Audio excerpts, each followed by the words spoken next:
Now let's assume the follow-up meeting is not so immediate, that there's a longer period of time between the first meeting and the second, but you need to keep as much sales momentum as possible. So how do you do this? Here are some ideas that have worked. Just look at all these happy customers.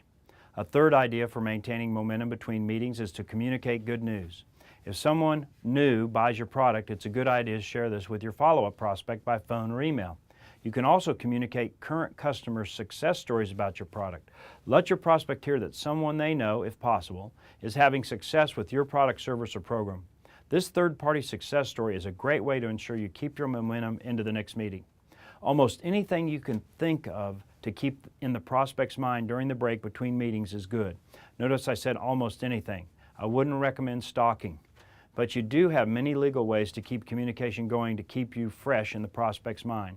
In addition to in-person visits, you have the phone, email, and snail mail at your disposal. In addition to other people contacting your prospect, I never went through Rush in college, but that's how I imagine the process is between the first and second visits. I do have one caveat: don't push hard and then not deliver. If you decide to put on the rush between the first and second visits, then be sure you can deliver. A man died and went to see St. Peter, and St. Peter said, "You have a choice between heaven and hell. To help you decide, you'll spend 1 week in heaven and then 1 week in hell. At the end of the 2 weeks, you'll choose where you'll spend eternity." Well, the man spent his week in hell, and it was a week filled with wine, women, and song. He spent his week in heaven, and it was everything he thought it would be. However, he felt more comfortable in hell. So he told St. Peter, "I choose hell." Well, poof, he was in an inferno being whipped and tortured by demons, and he cried out, "Hey, wait a minute, last week I was here and it was nothing like this." And then the devil spoke up. He said, "Well, of course not.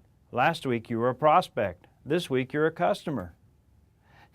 If you make a promise, deliver on it. Under promise and over deliver, there is no other standard.